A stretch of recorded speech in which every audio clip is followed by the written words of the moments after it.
किस प्रकार से लाखों बहुत बड़ी मात्रा में लोगों का वोटर्स का घटत हुई है, कमी हुई है, डिलीशन हुआ है महाराष्ट्र में। हमने कहा है कि इसके जो पर्याप्त फॉर्म होते हैं, इसके एक तौर तरीका होता है, घर घर जाके इसको प्रमाणित करना होता है।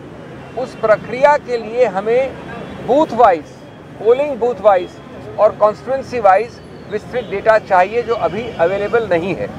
उससे मालूम पड़ेगा कि इतना बड़ा नंबर जो लोगों का डिलीशन हुआ है वो किस आधार पे हुआ है, क्यों हुआ है, कैसे हुआ है। कई लोगों ने बताया कि कई डिलीशन एक व्यक्ति के 200-250 फॉर्म भरने के साथ हुए हैं। ये असंभव है। इससे मालूम पड़ता है कि एक साथ सामूहिक रूप से आप विकृत करना चाह रहे हैं चुनाव प्रणाली को।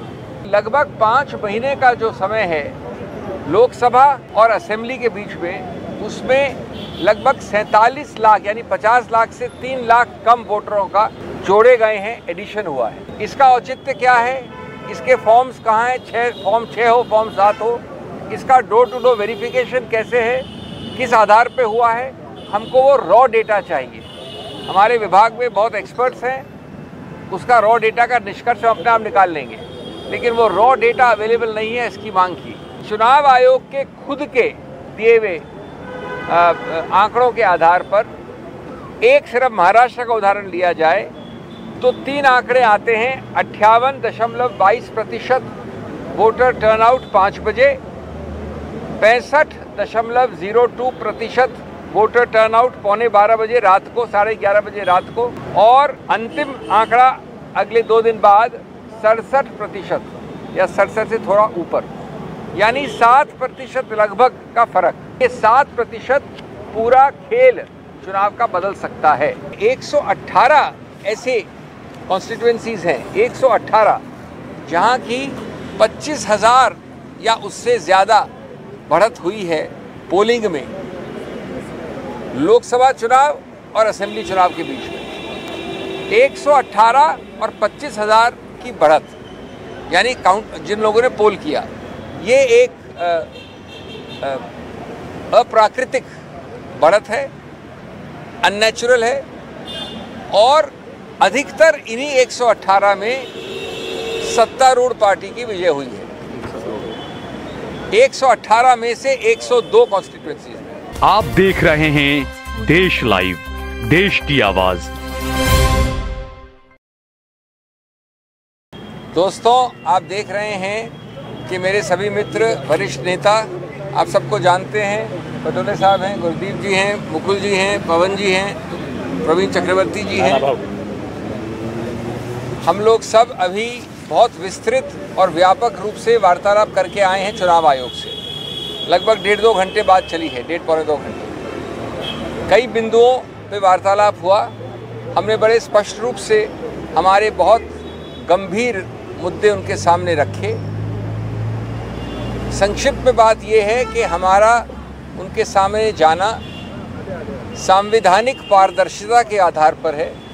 आप जानते हैं कि चुनाव समतल ज़मीन पे न हो तो गणतंत्र और लोकतंत्र पे आघात होता है, और वो सीधा बेसिक स्ट्रक्चर, संविधान के मूल ढांचे पर आघात होता है।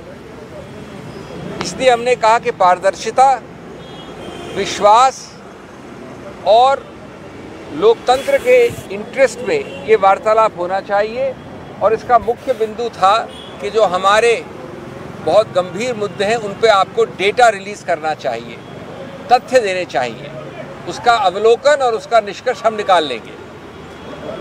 3 या 4 मुख्य बिंदु थे। पहला था कि किस प्रकार से लाखों बहुत बड़ी मात्रा में लोगों का वोटर्स का घटत हुई है, कमी हुई है, डिलीशन हुआ है महाराष्ट्र में। हमने कहा है कि इसके जो पर्याप्त फॉर्म होते हैं, इसके एक तौर तरीका होता है, घर घर जाके इसको प्रमाणित करना होता है। उस प्रक्रिया के लिए हमें booth wise, polling booth wise और कॉन्स्टिट्यूंसी वाइज विस्तृत डेटा चाहिए, जो अभी अवेलेबल नहीं है। उससे मालूम पड़ेगा कि इतना बड़ा नंबर जो लोगों का डिलीशन हुआ है वो किस आधार पे हुआ है, क्यों हुआ है, कैसे हुआ है। ये हुआ बिंदु नंबर 1। और उसमें हमने ये बताया कि कई बार हमारे सब लोग ज़मीन पे बात करके आए हैं, पटोले साहब यहाँ पर हैं, हमारे महाराष्ट्र के अध्यक्ष हैं, कि कई लोगों ने बताया कि कई डिलीशन एक व्यक्ति के 200-250 फॉर्म भरने के साथ हुए हैं। ये असंभव है। इससे मालूम पड़ता है कि एक साथ सामूहिक रूप से आप विकृत करना चाह रहे हैं चुनाव प्रणाली को। दूसरा हमारा बिंदु था इसी रूप में वोटर लिस्ट में जोड़ना, एडिशंस, और उसमें हमने कहा कि लगभग 5 महीने का जो समय है लोकसभा और असेंबली के बीच में, उसमें लगभग 47 लाख यानी 50 लाख से 3 लाख कम वोटरों का जोड़े गए हैं, एडिशन हुआ है। इसका औचित्य क्या है? इसके फॉर्म्स कहाँ हैं? फॉर्म 6 हो, फॉर्म 7 हो। इसका डोर टू डोर वेरिफिकेशन कैसे है, किस आधार पे हुआ है? हमको वो रॉ डेटा चाहिए। हमारे विभाग में बहुत एक्सपर्ट्स हैं, उसका रॉ डेटा का निष्कर्ष हम अपने आप निकाल लेंगे, लेकिन वो रॉ डेटा अवेलेबल नहीं है, इसकी मांग की। तीसरा अत्यंत महत्वपूर्ण बिंदु कि चुनाव आयोग के खुद के दिए हुए आंकड़ों के आधार पर एक सिर्फ महाराष्ट्र का उदाहरण लिया जाए तो 3 आंकड़े आते हैं। 58.22% वोटर टर्नआउट 5 बजे, 65.02% वोटर टर्नआउट 11:15 बजे रात को, 11:30 बजे रात को, और अंतिम आंकड़ा अगले 2 दिन बाद 67% या 67 से थोड़ा ऊपर, यानी 7% लगभग का फर्क।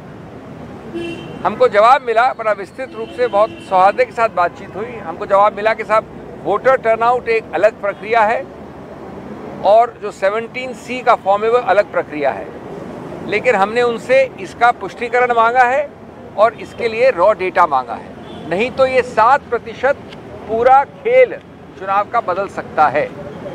और अंत में मेरे मित्र ने, प्रवीण जी ने कई आंकड़े दिए जो हमने रखे उनके समक्ष। वो बताते हैं कि 118 ऐसे कॉन्स्टिट्यूएंसीज हैं, 118, जहाँ की 25,000 या उससे ज़्यादा बढ़त हुई है पोलिंग में, लोकसभा चुनाव और असेंबली चुनाव के बीच में 118 और 25,000 की बढ़त, यानी काउंट जिन लोगों ने पोल किया, ये एक अप्राकृतिक बढ़त है, अननेचुरल है। और अधिकतर इन्हीं 118 में सत्तारूढ़ पार्टी की विजय हुई है। 118 में से 102 कॉन्स्टिट्यूएंसीज में। ये एक बिंदु बता रहा हूँ, मैं संक्षिप्त में बोल रहा हूँ। इस प्रकार के और कई बिंदु। ये बात सही है कि विस्तृत रूप से कई बिंदुओं का उन्होंने मौखिक रूप से हमको जवाब दिया है, समझाया है। जैसा मैंने कहा, बड़े सौहार्द और अच्छे वातावरण में ये डिस्कशन हुआ और वो हमको लिख के भी इसका स्पष्टीकरण देंगे।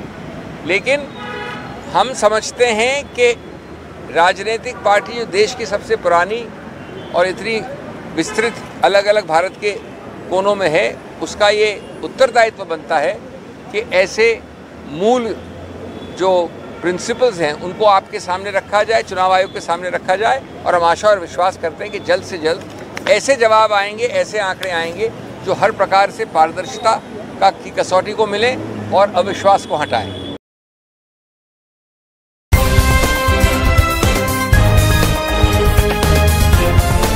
देश और दुनिया की तमाम छोटी और बड़ी खबरों के लिए हमारे चैनल को सब्सक्राइब करना न भूलें और बेल का बटन जरूर दबाएं।